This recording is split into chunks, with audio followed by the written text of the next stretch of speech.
Olá, meu irmão, minha irmã, bem-vindos, sejam todos bem-vindos a mais essa videoaula. Eu sou o professor Roberto Silva e te acolho em nome da comunidade Anunciadores do Reino. Vamos pedir ao Espírito Santo que nos ilumine para darmos sequência à nossa aula. Vinde, Espírito Santo, enchei os corações dos vossos fiéis e acendei neles o fogo do vosso amor. Enviai, Senhor, o vosso Espírito e tudo será criado, e renovareis a face da terra. Oremos, ó Deus, que instruíste os corações dos vossos fiéis com a luz do Espírito Santo.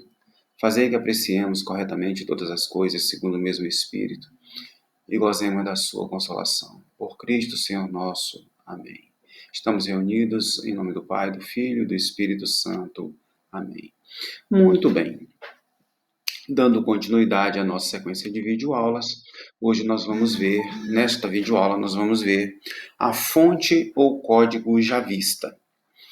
Muito bem, falei para vocês que dentro da estrutura do texto sagrado é possível a gente identificar 4 fontes ou 4 códigos que dão origem aos textos sagrados. A primeira delas, a fonte javista, a fonte mais antiga. Essa fonte ela surgiu no sul de Israel. Ela é chamada de fonte javista porque nela Deus é tratado pelo nome Javé. E era entendido, esse ser Deus, Javé, era entendido como um ser que tinha aspecto antropomórfico, aspecto humano. Era um ser parecido com o homem. E aí a gente pode dar uma olhadinha nos textos que eu vou sugerir aqui agora, como essa fonte nos mostra essa característica em Deus. O texto que está em Gênesis 2:7, Deus é descrito como oleiro que modela o homem do barro. Então o texto sagrado diz que Deus tomou o barro, modelou o barro e dele fez o homem e soprou o sopro de vida em suas narinas. Então, esse texto mostra claramente um Deus de aspecto humano, um Deus que, a exemplo do oleiro que modela o barro, ele modela o homem. Enquanto o oleiro está relacionado à construção de um vaso, Deus ele é autor da vida do homem. Então, é uma linguagem antiga, uma linguagem bem primitiva, que na sua característica mostra como Deus está para o ser humano, da mesma forma que o oleiro está para aquele vaso que ele modela. Um outro texto, na mesma sequência, em Gênesis 2:8, já nos apresenta Deus como um jardineiro, que Deus ele planta um jardim no Éden. E nesse jardim, como quem prepara um enxoval para receber o seu ente querido, nesse jardim ele espera colocar o homem, a sua criatura, que fecha o cortejo de toda a criação, a sua criatura por excelência, de maior dignidade. Então, é um outro texto que aponta para um entendimento de Deus como um ser de aspecto humano, de aspecto antropomórfico. Na mesma sequência, um outro texto, Gênesis 2:21, já apresenta Deus como cirurgião. Ele faz cair um sono sobre o homem dorme, e ele extrai do homem uma costela, para dessa costela formar a mulher.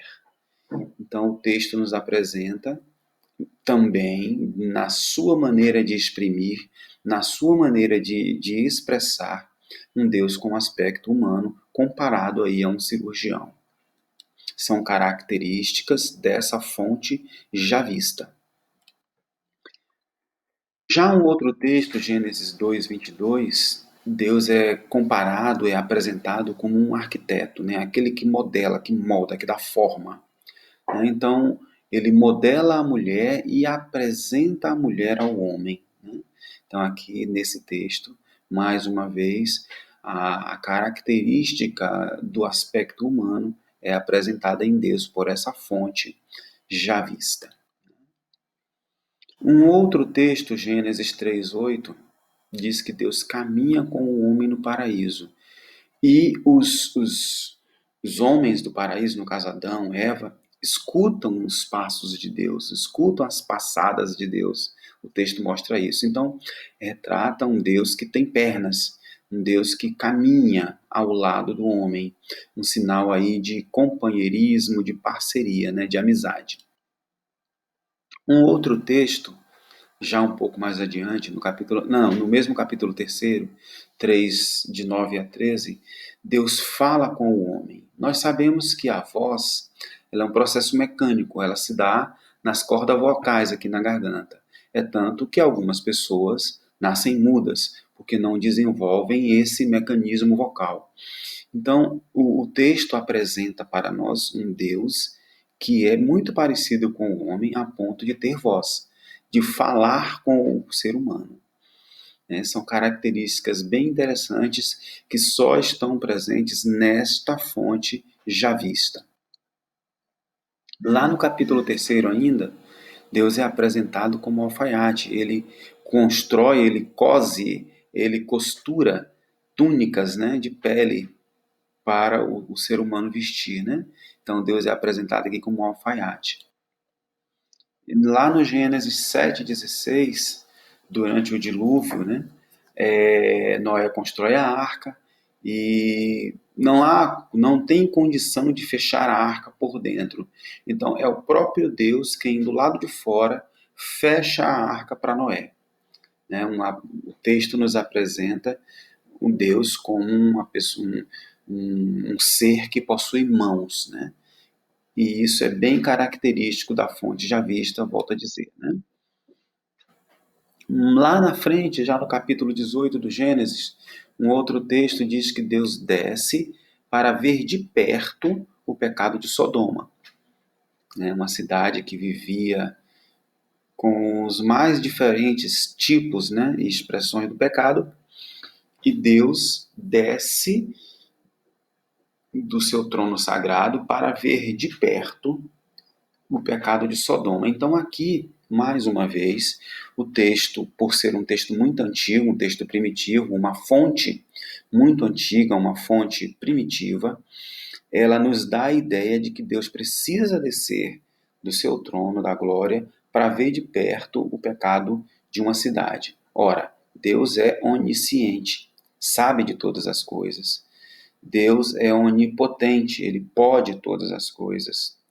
Então Deus não necessitaria descer do seu trono celeste para ver de perto algo que ele já vê de lá. Mas é preciso a gente entender que essa fonte é a mais antiga de todas, é a fonte primeira, a mais primitiva.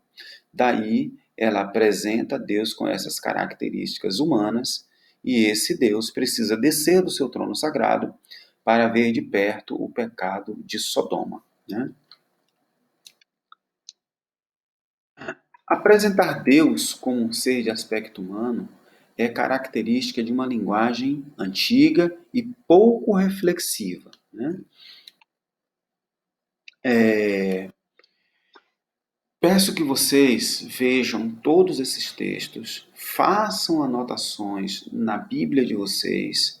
Ao lado de cada passagem dessa, você vai escrever a letra J, indicando que é um texto da fonte já vista.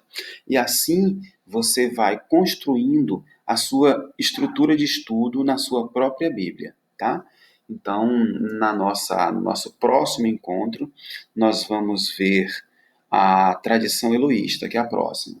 Mas fica aqui a tarefa, verificar todas essas passagens citadas aqui nesta videoaula e fazer o registro na sua Bíblia, apontando ao lado de cada uma dessas passagens que ela é uma passagem da tradição já vista. É só você fazer um parêntese e colocar a letra J.